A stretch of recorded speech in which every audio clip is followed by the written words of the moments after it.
Well, thank you all for being here, and very happy St. Patrick's Day.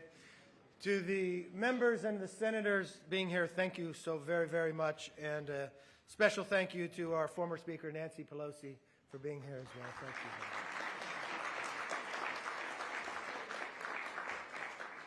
The Senate is in session, but the House is not. So for our foreign guests, this is very, very important to us. As you'll see, a lot of members came back simply to celebrate this day. We're glad you came back from the Senate, Peter, too. Well, it's a privilege to host all of you today for this wonderful celebration. You know, this tradition began in 1983 when two proud Irish Americans who didn't see eye to eye. One was the President, Ronald Reagan, a Republican. The other was the Speaker of the House, Tip O'Neill. One was from California, and the other was from the East Coast. They agreed to break bread in honor of their motherhood and their patron saint. Almost every year since, every speaker, every president, and every prime minister has set aside the issues of the day to gather to toast the great St. Patrick. For us who are members, we talk about the relationship that Ronald Reagan and Tip O'Neill had. It was special. No one would ever challenge the conservatism of Ronald Reagan. We believe it's the bedrock of what people should stand with. No one would ever question the liberal views of Tip O'Neill, that he proudly stood for what he believed in. But all of us would honor the relationship those two had. And we talk about the moments and times when they rose to the occasion. It was easy to have political fights, but in some of the most difficult issues, even when it came to Social Security, they used the relationship of being Irish to find the way to put America first. And in that moment, in that time, when they had fiscal problems, they found a way to get together. They would always break bread, share some Guinness, and fight hard for their own personal beliefs. And at the end of the day, America was stronger for that. And it's unique that 40 years later, we're back here again. Now, we have Mike Kelly, Richie Neal as our co-chairs. They do a tremendous job for the Friends of Ireland Caucus. We thank you for the work that you do.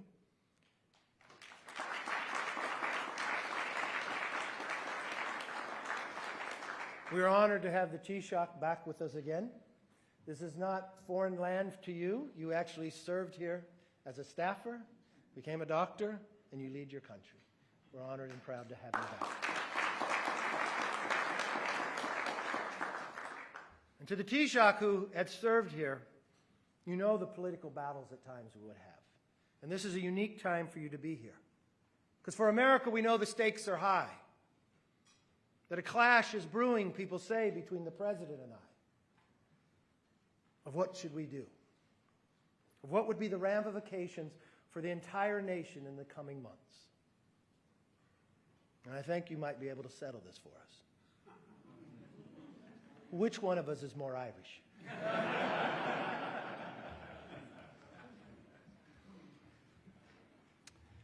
And to President Biden, from one Irish American to another, I want to strive every day to live up to the example of President Reagan and Tip O'Neill.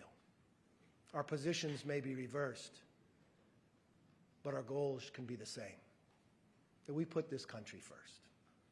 I've watched an Irish heritage create bonds. Joe Kennedy became a member of Congress. He was a good member of Congress. And now he has a bigger job and a bigger task as an envoy. And he's going to make sure he fights to keep the peace. But he and I became friends simply because of our heritage. And we became close. We celebrated together when he got married. We celebrated together when he had his first child, Ellie. And I wanted Ellie to have the experience that I had as an Irish American. And so I sent Ellie a gift. I sent her a rocking elephant. And when Ellie would come to town, Joe would bring her to the office. I still have this picture where Ellie is holding with Joe and I, and Ellie's making the sound of an elephant with the trunk. And one night, laid on the floor, Lauren, his wife, FaceTimes him.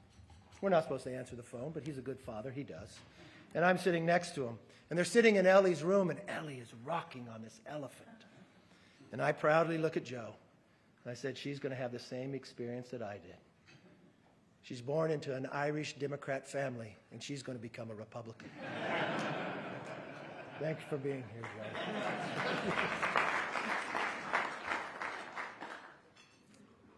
But to many of you, just like me, our Irish heritage means a great deal to us. You see, my great-grandfather came from Ireland in the 1860s, Jeremiah McCarthy.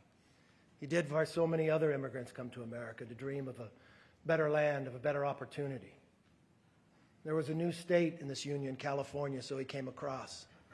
He worked just like many of the Irish on the railroad. He helped build the railroad when others didn't think it was the right job. He then became a cattle rancher. He had 2 sons who went off. And my father, he became a firefighter like a lot of other Irish. I tried to be a firefighter too. I even took the test. But there was an nepotism clause. So to this day, my mother still does not believe I'm a success yet. But maybe one day I'll be able to be that firefighter. But he left County Cork like so many other Irish. But even though he left his homeland, he never forgot the heritage. He never forgot what it meant to fight for freedom. He never forgot to win the values of friendship, the love for this country. And he always remembered that on one given day, everyone in America is Irish on St. Patrick's Day. I lost my father 23 years ago to cancer. He never had an opportunity to see me elected. He would always try to talk about politics. And if my father was alive today, I don't know if he would come for the State of the Union, but he would come for this lunch. He would want to be here. And so if I may, if I can end with my father's favorite blessing, you know it. May the road rise up to meet your feet. May the wind always be at your back. May the sun shine brightly upon your face. May the rain fall softly in your field. Until we meet again, may God hold you in the palm of his hand. With that, Mr. President, it is an honor to welcome you back, and it's an honor to welcome another Irish American, and hopefully in our quest that we can lead by example of one that started this 40 years ago. I give you the President of the United States, Mr. Joe Biden.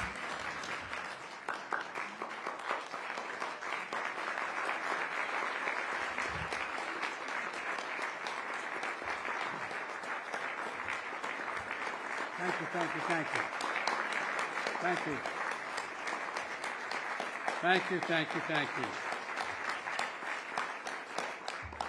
You have all heard the expression, it's attributed to a guy named Shane Leslie, who once wrote, every St. Patrick's Day, every Irishman goes out to find another Irishman to make a speech to. Well, that's why I'm here. I'm glad to be with all of you. And most importantly, I'm glad that we're surrounded by so many friends of Ireland. Here in Washington, we've always been able to work across the aisle on Irish issues, no matter what our politics have been, no matter what else we agree or disagree on. So, Mr. Speaker, thank you for bringing us together again. I was trying to think. I think I've made almost every one of them. Don't get hurt, man. We need you. You okay? All right. Mr. Speaker, I want to thank you for bringing us together. And thank you to all the Irish Americans here today who've spent years building a broad bipartisan consensus on the issue of Ireland. You know, Taoiseach, it's great to see you again. We just spent a little time down in the Oval Office, and we just finished the next meeting, so now we can enjoy a little bit of a celebration. You know, to all the friends and leaders who travel from Ireland and Northern Ireland, it's wonderful to see so many of you here once more. I stand here today, like most of you, as a descendant of the Blewitts of County Mayo and the Finnegans of County Louth. I was telling the Taoiseach that when I would have as Vice President I'd always have a breakfast for the Taoiseach before he'd go over to see the president for those 8 years.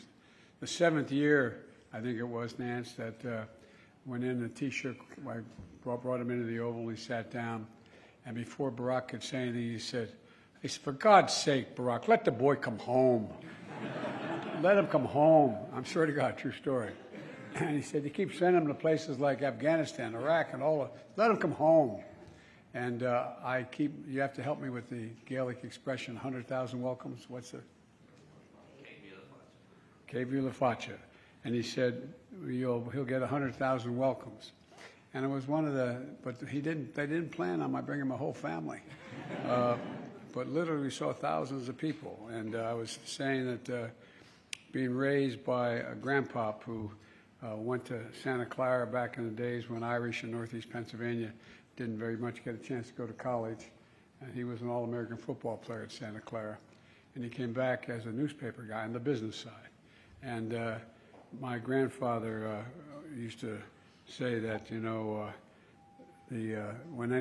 every time I walk out of his house in Scranton, Pennsylvania, when I lived there for a while, he'd look at me and say, Joe, remember, the best drop of blood in you is Irish. And my grandmother would say, you need more than that. But, but the fact is that when I went over to Ireland, it was a great experience. I'd been to Ireland many times, but not to actually look up to find my actual family members. And there were so many, and they actually weren't in jail. They were all, but all kidding aside, I met the Blewitts and the Finnegans and all of the folks who we were related to. Spent 6 days there, and one of the things that, and the Finnegans were from County Louth. And there's still, if you go to County Louth, there's still a place called Finnegan's Pub, which is, Reverend, it's related to my family. Now, I'm the only Irishman you ever met, though, that's never had a drink, so I'm okay. I'm really not Irish. But look, as many of you know, I, like all of you, take pride in my Irish ancestry. And as long as I can remember, it's been sort of part of my soul, how I've been raised. And, during the times of darkness and despair, it always sort of brings light, strength when you think about what my ancestors went through and what we're going through now. And the history that binds us and the values that unite us. There are values I learned at my grandpop's kitchen table, where he would always, my grandpa's kitchen table, particularly on Sunday after 10:30 Mass at St. Paul's, you get to wander around the table. You never got to sit down when you were a kid, but he had 4 sons, and they'd sit there, and another guy from the newspaper, a guy named Tommy Phillips, who was sort of at the time the David Broder of the Scranton paper, and they'd sit there and they'd talk. And one day, I'm sitting there and he's talking about a guy that I didn't understand why he was sticking up for him. And he was the city chairman of the party, whose son was the city chairman when I ran for president, at any rate. And he was always in trouble. He was sort of like a late Mayor Daley, a brother-in-law on the payroll kind of thing. And so I couldn't understand my grandpop with Mr. Rectitude. And I couldn't understand why he was, so liked him so much. And he reached up, and you could wander the table, he just couldn't sit. And he put his arm around me. He said, Joey, come here. And I knew this was about to be a public lesson for Joey. And he said, you're wondering why I like Patty. And I said, no, Grandpa, no. He said, no, you're wondering. I said, let me tell you something. He'd look at you and say, Ambrose, I'm going to cut your heart out. And he'd mean it. Or Ambrose, I'm going to jump off the bridge for you. Whatever he said he'd do, just remember, do what you say. Do what you say. And he was one of those guys who always did what he said. And the biggest thing for my grandfather was, Joey, never bend, never bow, never kneel, never yield. Never, never. And the values I learned from my mom, Catherine Eugenia Finnegan Biden, she used to say, Remember, you're defined by your courage and you're redeemed by your loyalty. You're defined by your courage and you're redeemed by your loyalty. My father's values were similar, but he had a saving grace. There was a Hanafi on his mother's side of the family from Galway. And, my dad was one of those guys who taught all of us that everyone, no matter who they are, everyone is entitled to be treated with dignity and respect. Everybody, not a joke. My father would no more walk through the Hotel DuPont and say hello to the chairman of the board of the DuPont company we didn't know, but say hello to him and not say hello to the shoe shine guy. That was my dad. And so, everyone was determined. These are the same values that I and all of you, I think, try to pass down to our children about hope in the future. And more than anything, I believe this hope is what beats inside the heart of all of us and all of our people. The idea that there's nothing beyond our capacity if we work at it hard enough. For generations, it was hope that brought our countries together in war and in hardship, and hope that inspired so many of our ancestors to reach for a future of greater peace and greater security and possibilities. To this day, I think hope still brings us together. Hope. I used to drive Barack crazy because I'd always say to him, Mr. President, the country will never be more optimistic than their president. It's all about hope. It's all about hope. And to this day, hope still brings us together and it's going to allow us to achieve big things, in my view. It's important to keep that in mind that as we approach the upcoming anniversary of the Good Friday Agreement. I wish George was here, George Mitchell, who spent a long time, hard to believe, 25 years ago this year, that the agreement was made. It was delivered nearly 25 years of progress in Northern Ireland, which at the time nobody, I thought was possible. There were still people getting killed, still people getting shot, still people at war with one another. For years, people found ways to work across party lines and above the differences to make all this happen. But it was a real struggle, but people never gave up. And as I said, giants like George Mitchell devoted his life to this building and the Congress and the Senate, but he also, he never backed down. He never gave up. And the Northern Irish leaders who are here today, they took a lot of brave steps that were necessary so that their children might have a better future. And Northern Ireland leaders that are here today, let me say how important it was to see you standing shoulder to shoulder with the Chief Constable Byrne after your and affirming your commitment to the future following the attempted murder of Detective Chief Inspector Caldwell. We'll all have to continue to work to protect peace and stability. And I met out in San Diego with the British Prime Minister, and we talked about our commitment to the Windsor Framework. It's a vital, vital step, and that's going to help ensure all the people of Northern Ireland have an opportunity to realize their full potential. And I just keep reminding my family and anybody near me that I'm a big fan of Seamus Heaney, and when he passed away, his wife was kind enough to send me a long handwritten note and a copy of his poems that he had, some of which he had written by hand. And one of my, his Cura Troy is one of my favorite. And he used the phrase, and he said, remember that history says don't hope on this side of the grave. But then, once in a lifetime, the longed-for tidal wave of justice rises up, and hope and history rhyme. I think we have a chance of making hope and history rhyme, with all our differences. I think those of us who have been coming to this dinner a long time have never been in a case where, from the perspective of the public, the parties and the politics have been so divided as it is now. But I agree with the speaker. There's no reason why we can't find common ground.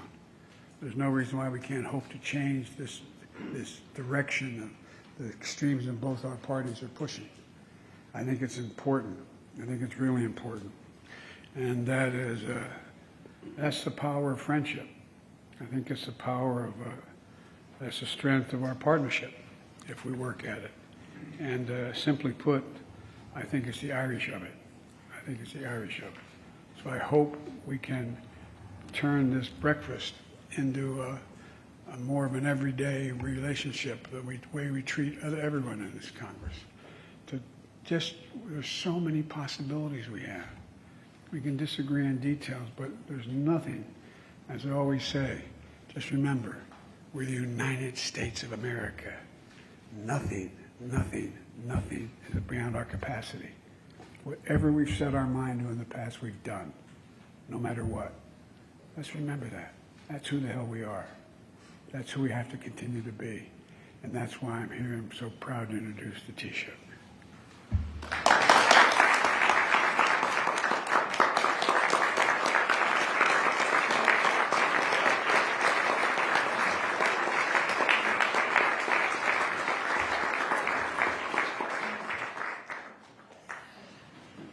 Thank you all so much, Mr. Speaker, Mr. President, members of Congress, ambassadors, esteemed friends and colleagues. It means so much for me to be back here again as leader of our country on our national holiday. And I'm very pleased that I'm joined in the room by political party leaders from Ireland and Northern Ireland, including Jeffrey Donaldson, Mary Lou MacDonald, Michelle O'Neill, Colm Eastwood, Naomi Long and Doug Beattie, and also the Secretary of State for Northern Ireland, Chris Heaton-Harris. It's great to have us all in the same room, and it's been good to be able to interact with each other over the past couple of days. And I have to say, it's a pleasure to be sat next to the Speaker and the President, not to keep the peace, but rather to thank them for doing so much to protect and promote peace and prosperity on the island of Ireland. So congratulations, Speaker McCarthy, on your election to this great office, and thank you so much for continuing the tradition of the Friends of Irish Luncheon. I know 2 years ago, in your St. Patrick's Day message, you said that on this day, everyone is Irish, a sentiment that I think will find unanimous bipartisan support. And I have to say, everyone in Ireland is proud that an Irish American holds the Speaker's gavel, and we wish you the very best in your term as Speaker, and I look forward to working with you on areas of common interest. As was mentioned earlier, it was on St. Patrick's Day in 1981 that a great American president, Ronald Reagan, first spoke of the search for a just and peaceful solution in Northern Ireland. Through successive administrations, members of Congress, the US has played a central role in helping us to find that solution. You made political interventions at pivotal moments, built relationships across parties, and supported communities. And through your contribution to the International Fund for Ireland, you encouraged dialogue and made peace building possible. The IFI's vital work continues today, thanks in no small part to the advocacy of so many of you here in the room today, and we are so grateful for that. And as a nation, we will be forever grateful to the Friends of Ireland caucus for your commitment to Ireland North and South. Mr. Speaker, this year is the 40th anniversary of the first Friends of Ireland lunch hosted by Speaker Tip O'Neill, and I had the pleasure to meet his daughter only the other day, and also attended by Ronald Reagan. Reagan and O'Neill shared a vision of the role that the US could play in promoting and securing peace, helped achieve the impossible. And Mr. Speaker, as you know, this year is also the 25th anniversary of the Good Friday Agreement. That landmark achievement was made possible because people chose to believe in the potential for peace and the promise of a better future. A bit like that American way of believing things, that anything, in fact, is possible. The efforts of the parties in Northern Ireland and the Irish and British governments would not have succeeded without your input and steadfast support from all our friends and partners here in the US. A cycle of violence that ravaged the island for 30 years or more was broken, and history was made with a remarkable peace agreement based on political leadership, vision and compromise. And now we have to complete that work and fulfil the agreement's promise, not just of peace but also of reconciliation, to build a shared island together. I know that the people of Northern Ireland want to see their political assembly and devolved government back up and running, and their politicians working to improve their lives. So much has been achieved. since 1998, and today new generations of young people are growing up with no memory of the conflict their parents endured. And as somebody who grew up in the 80s and 90s, when political violence was an almost everyday occurrence, that is something to be profoundly grateful for. I believe there are now incredible opportunities for economic development in Northern Ireland, especially with the potential of the Windsor framework recently agreed between the European Commission and the EU Government.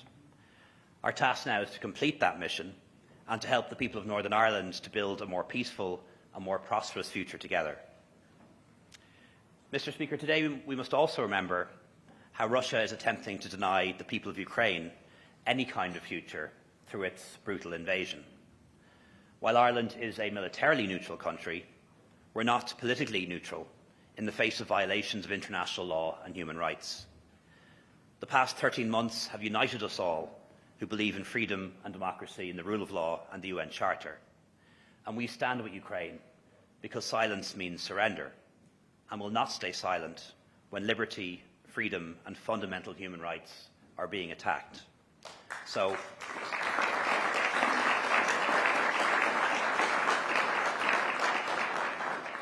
we will stand with Ukraine for as long as it takes.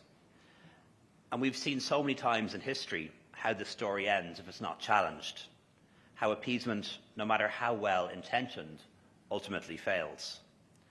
And I have to say I endorse the ongoing cooperation between Europe and the United States to help defend our Ukrainian friends. In the last century, America led the free world in the fight against fascism and then communism. And in this century, America leads the free world once again, and we thank you for that. Mr. Speaker, symbols matter, and occasions like today matter as well, because they reinforce the invisible bonds that connect people of different political backgrounds together and join countries together. Our story is one of friendship and partnership, and above all, a belief in the possible, a belief in the promise of tomorrow. So thank you again, Mr. Speaker, and happy St. Patrick's Day to everyone.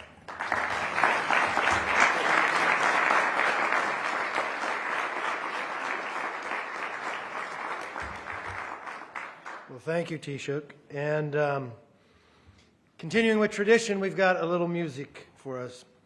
It is my privilege to welcome one of the world's most celebrated Irish-American musical groups, the Grammy-nominated Cherish the Ladies. Cherish the Ladies began almost 40 years ago in New York City. Since then, they have traveled and toured all over the world, from Brooklyn to Belfast, and tonight they'll be playing in Chicago. In 2021, their leader and founding member, Joni Maiden, received the National Heritage Fellowship from the National Endowment for the Arts. This is America's highest award for folk and traditional music. Recipients are recognized for their contributions to American cultural heritage.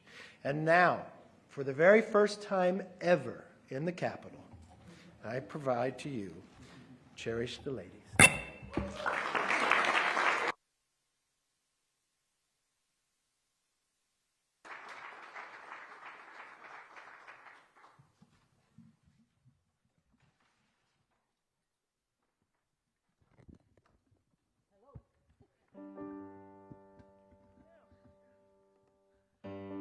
Well, happy St. Patrick's Day, everyone. Happy High Holy Day of the year. The holiest of holiest. And we're delighted to be here. Warm for Mr. President, thank you so much. Of course, Speaker McCarthy. And of course, on Taoiseach, our ambassadors. We're so happy to be here and proud as, if you don't mind me saying, hell. Here we go.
Thank you so much.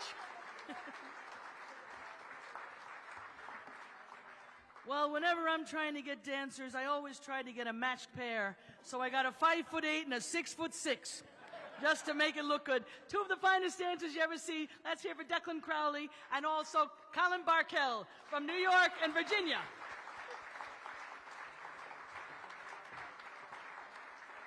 So, folks, all the way from County Clare, this is the wonderful Kate Purcell. And Kate's dad was a beautiful singer. He just passed away a few months ago at 99 and a half. And he was singing up until the day he died. And he passed down his love of song to his daughter, Kate. And this is the first time she's ever been in Washington, D.C., so she's scared of you. So how about making her feel welcome? Miss Kate Purcell, everybody.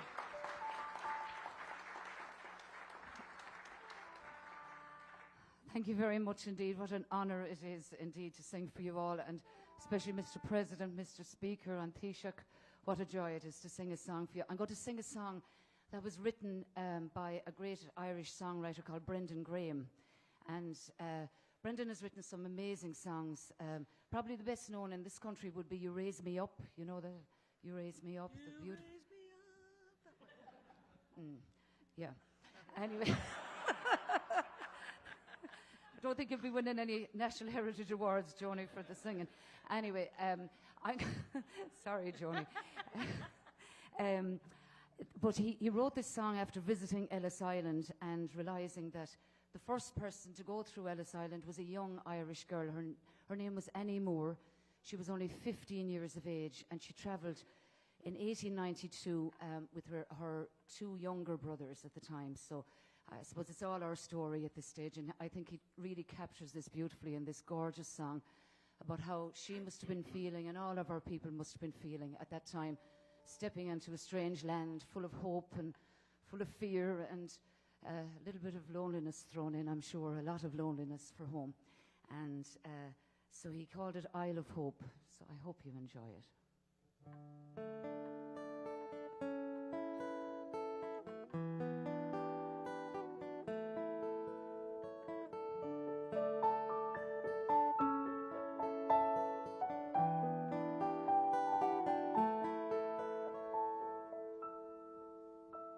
On the first day of January, 1892, they opened Ellis Island and they let the people through. And the first to cross the threshold of that Isle of Hope and Tears was Annie Moore from Ireland. She was only 15 years. Isle of hope, Isle of tears, Isle of freedom, Isle of fears. But it's not the isle you left behind. That Isle of hunger, Isle of pain, the isle you'll never see again. But the Isle of home is always on your mind. In a little bag she carried all her past and history, and her dreams for her future in the land of liberty. And courage is your passport when your old world disappears. 'Cause there's no future in your past if you're only 15 years. Isle of hope, Isle of tears, Isle of freedom, Isle of fears. But it's not the isle you left behind.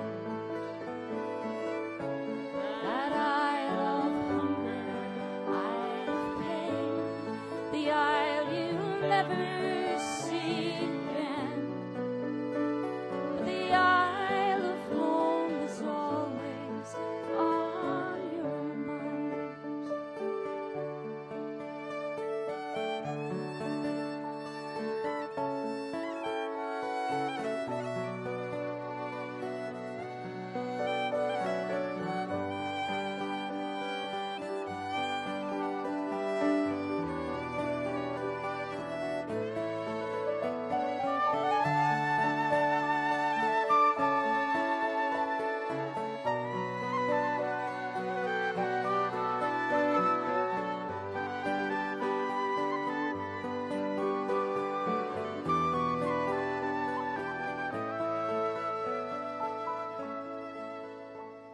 closed down Ellis Island in 1943.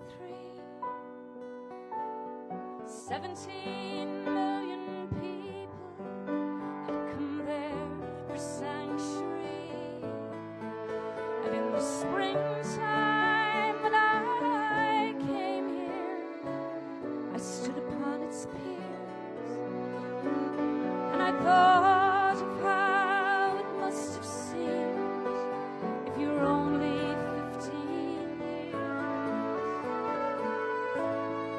I love hope, I love tears, I love freedom, I love fears, but it's not the isle you left behind that I love. Hunger, I love pain, the isle you never see again, but the isle of home is always on your mind. But the isle of home is always on your mind.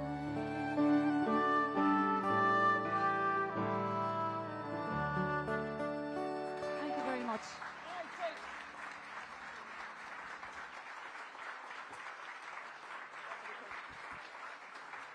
Kate Purcell, thank you so much. Well, if you're wondering how we got together, I should tell you, it all happened in the female prison in upstate New York. No.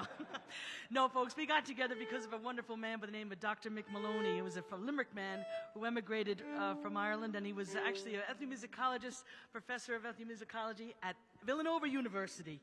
When he recognized there was all these women playing Irish music in what had been a male-dominated scene for hundreds of years. And not only were we playing the music, but we were going back to Ireland and beating the boys in the World Championships. So he thought we should get together and do three concerts, and I actually suggested the title Cherish the Ladies, because it's the name of an old traditional jig, never thinking we'd be stuck with it all these years. But I have to tell you, the first time we went back to Ireland, we played in Tipperary, and that's a long, long way from here, you know.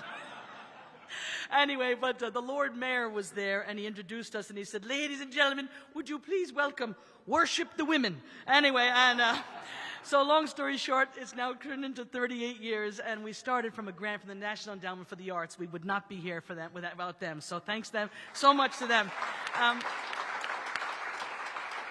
But Mary Coogan on the guitar, folks, from New York. Her mom's from Roscommon, and her dad was a great accordion player, happened to also be a submarine sailor for many, many years. Mary Coogan, folks.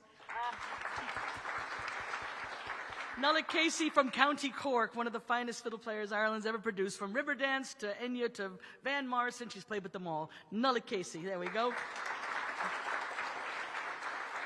Another All-Ireland champion on the accordion, Morella Murray from Connemara in County Galway. There's Morella. And on the piano, all the way from Glasgow, Scotland, with parents from Donegal. This is Kathleen Boyle. Say hello to Katie. And I'm Joni Madden from the Bronx.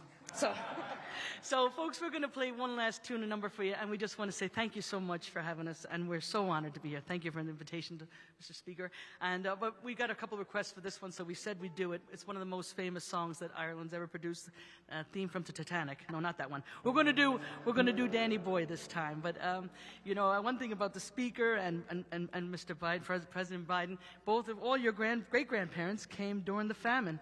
And when they used to leave, the night before they left, and even my own parents, when they emigrated from Clare and Galway, they had the American wake to say goodbye because you'd never see your family or friends again. And this is the tune they'd be playing when they boarded the ship. So it's Danny Boy for you. And thank you again for having us. What a pleasure.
can't leave like that. 1, 2, 3.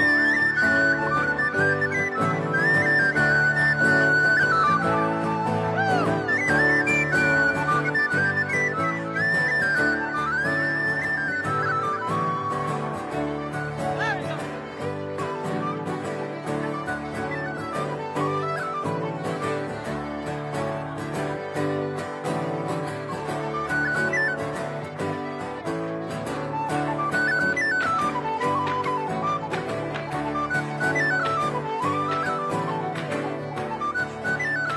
Let's see an Irish jig. Here we go.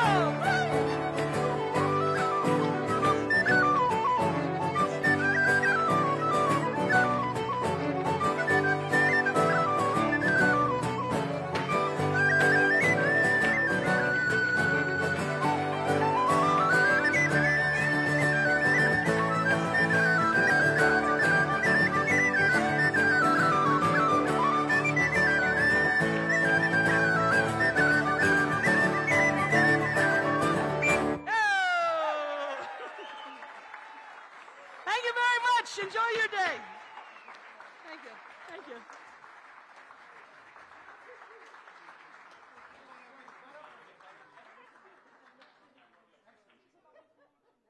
Thank you so much, sir.